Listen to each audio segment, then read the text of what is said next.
Ano yung mga main components ng isang subsea cable system? Meron tayong submarine cables. Andyan yung mga fiber optic cables na nilalatag sa ilalim ng dagat para magdala ng high-speed data. Yung repeaters. Ito yung mga signal boosters. Nagpapalakas ng optical signal para makaabot ito sa libu-libong kilometro ng distance without degradation, without signal degradation. We have also branching units, yung mga device na nag-aalaw sa optical signal na mag-branch or split papunta sa iba't ibang location or network points. And the cable landing stations on both ends. Okay? Ito yung endpoints ng submarine cable na sa magkabilang dulo. So, siya yung kumukonekta sa mga terrestrial networks.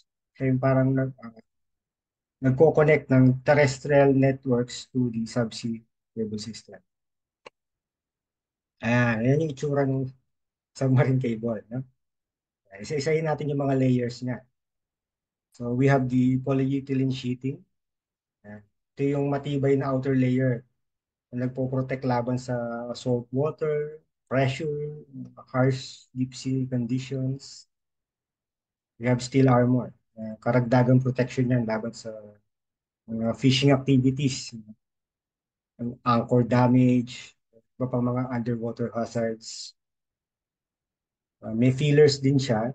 Nagbibigay siya ng structural support at impact resistance. Pinapanatili niya yung integrity ng kable.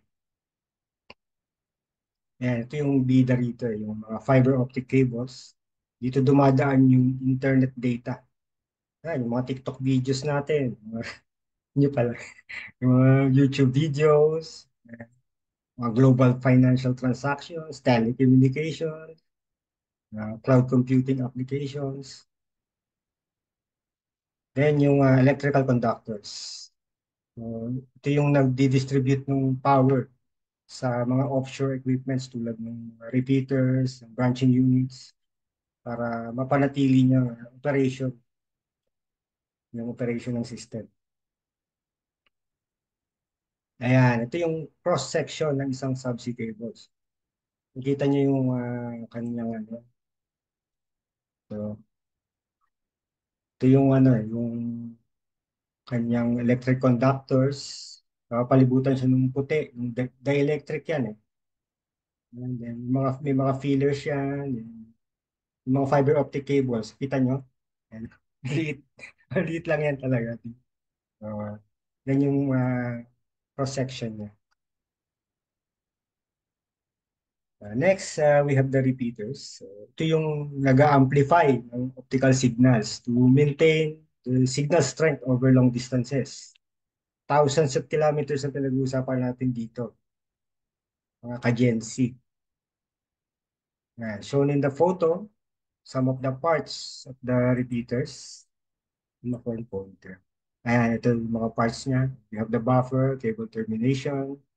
Yung housing, dito sa bandang gitna, nandito yung mga optics niya. So yung mga electronics, yung EDFA amplifier, andyan siya. Yung nagbo-boost ng optical signal natin. Ayan. So repeaters boost optical signals over long distances. Nire-regenerate nito yung optical signals to ensure clear and strong transmission. EDFA or yung erbium dope fiber amplifiers ang ginagamit niya sa pagbo-boost ng signal. Placed every 50 to 80 kilometers along the cable route. So sa span na 100 kilometers, ay sorry, 1,000 kilometers, so meron tayong around 13 to 20 na repeaters. So napakahalaga talaga ng ah, yung function ng PFE saka yung electrical conductors na sa loob ng cable. Sila yung nagpa-power itong mga repeaters na to. Next, we have the branching units. Ang trabaho naman ito, Sila yung nagsisplit ng signals, nagre-redirect ng optical signals to multiple destinations. Shown in the photos, yun, some of the main parts. Yes. Nandito ulit yung housing sa bandang gitna. Nandyan yung mga optics and electronic parts niya. Yan, ginagamit ito kung kailangan ma-split at ma-redirect yung optical signals to multiple destinations. May capability din ito na i-ensure stable yung power supply sa mga repeaters along the cable route. And in case of cable damage or failure, pwede siyang mag-provide ng alternative path, no? Alternative optical path sa optical signals. Yan. So, next component ay ang cable landing station or CLS. No? Ang CLS ay ang interface sa pagitan ng subsea cables at ng terrestrial networks tulad ng PLDT, Globe, Converged Networks, o yung mga data center na nag-o-offer ng cloud services. Yun yung mga terrestrial networks. Yan. So, it houses essential equipments gaya ng submarine line terminal equipment or SLTE, power feeding equipment or yung PFE. Yan, makikita din dyan yung submarine cable termination racks, mga DWDM and OTN equipments, network routers, switches, mga cooling, saka yung power backup system. Yung pinaka main role niya, CLS, parang gateway. Gateway siya between subsea cable system and the terrestrial network. Okay. So, ito yung isang short video about the Barcelona Cable Landing Station para mas ma-appreciate natin yung cable landing station. Play ko lang po ang ating video. Ah,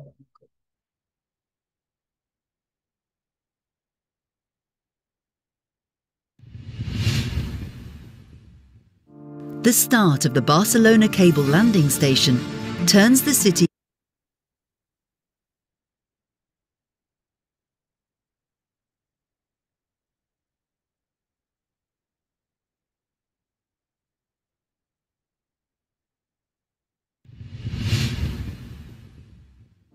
The start of the Barcelona cable landing station turns the city into the new digital port on the Mediterranean.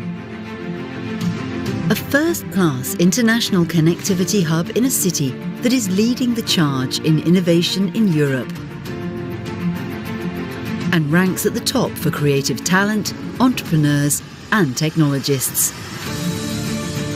A new building that connects countries all over the world with the most advanced technology. The station provides one of the fastest connections between Europe, Asia, Africa and America through submarine cables. A neutral carrier house with direct access to the main international fibre routes and local hubs. It offers the most secure cable corridor in the Western Mediterranean, initially designed for 8 submarine cable systems. The new digital port is in the media and digital hub part of the 22 Arroba Innovation District, situated near key strategic locations. Barcelona CLS has been designed to properly offer redundancy to fulfill Tier 4 requirements, as well as 4 different accesses to the city's main telecom infrastructures. It has 2 separate transformer stations connected to different powered grid rings. The building is a critical infrastructure facility that implements high security 24/7 on-site guards. Barcelona CLS has been designed and equipped with specific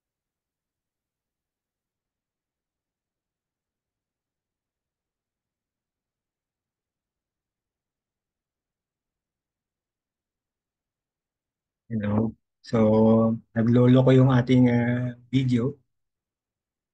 Basically, bago lang siya yung si Barcelona CLS. So, actually, tuloy natin, no? Maganda, maganda yung, ano eh, di ano ko lang, skip ko lang siya. systems. The new digital port is in the media submarine cable system rooms, where PFEs and SLTEs may be located. A collocation hall available for national and international carriers and content providers to interconnect the subsea systems with terrestrial fibre networks. Climate-controlled environments with SLAs for temperature and humidity. 2 mmR for fast, convenient, extremely low latency communication, data exchange and affordable integration with other service providers. 24/7 manned NOC. Fibre operators that are present can provide metro hall connectivity to the main data centres in the Barcelona area, access to national and international fibre networks, and internet exchanges for IP peering. The Barcelona CLS is built with high-performance energy efficiency standards like solar panel generation and precisely controlled cooling systems. The building provides an open-access cable landing service to submarine cable operators and a neutral collocation and interconnection facility to carriers, ISPs and content providers. The Barcelona Cable Landing Station leads in transforming the connectivity ecosystem by providing a high connectivity bridge between the Western Mediterranean and the Atlantic. The Barcelona CLS is transforming the entire connectivity of Southern Europe.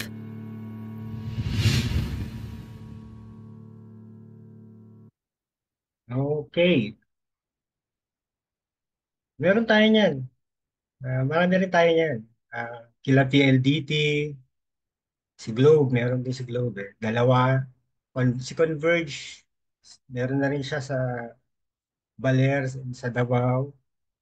Si DICT, may dalawa rin siya. So, actually, wala akong makita kang content na sa YouTube na mga sa atin sa Pilipinas. Siguro ayaw nilang for security. So meron tayo niyan. I've been to mga almost 10 na rin na CLS. Iba't ibang sa Converge hindi pa. Sa, sa Globe, sa PLDT, DICT, dahil nakapunta na rin ako doon.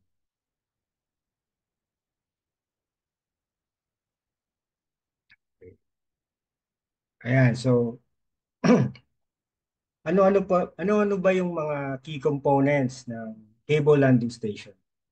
So, pag sinabing cable landing station, kasama yung mismo station mismo, tsaka yung mga iba't iba pang mga ito yun. So, una, meron tayong submarine cable entry point or SCEP. Ito yung transition point ng undersea cable from the ocean to the land or from wet plant to the dry plant. It ensures protection, organization, and seamless signal transmission between subsea and terrestrial infrastructures. And SLTE, submarine line terminal equipments. This converts optical signals from the subsea cables into digital data for terrestrial networks. DWDM yung technology na ginagamit nila para ma-maximize yung capacity ng fiber. Power feeding equipment or PFE. This supplies the high voltage DC power up to 15,000 volts to submarine repeaters. Responsible ito para sa uninterrupted operation ng mga undersea amplifiers, mga repeaters. And lastly, the NMS, the Network Management System. Ito yung ginagamit para ma-monitor at makontrol yung performance ng subsea links para makadetect ng faults, early detection para mapanatili yung reliability ng network. We will discuss each of these components sa mga susunod na slides natin. First, yung submarine cable entry point.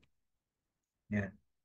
Binubuo ito ng yan, beach manhole, armored transition section, buried cable route, and ducts and conduits.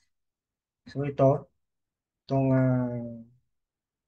beach manhole, ito yung ano siya, parang nakabaon siya na concrete chamber sa ilalim ng beach. Siya, dyan nagte-terminate yung mga subsea cable bago pumasok sa CLS. Then yung armored transition section, isa yung reinforced na cable section na nagbibigay ng extra durability yung sa ating cable against sa malalakas na alon, sa seabed. Diba?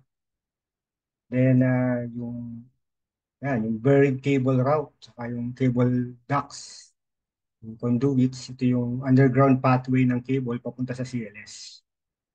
So, mga trabaho to ng mga structural and civil engineers.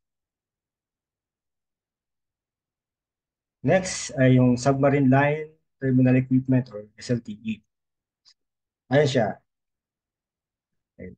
So, basically, ito yung nagre-receive, taga-amplify, co-convert yung mga optical signals galing sa subsea papunta sa terrestrial networks gaya ng data centers, ISPs, Internet Service Providers.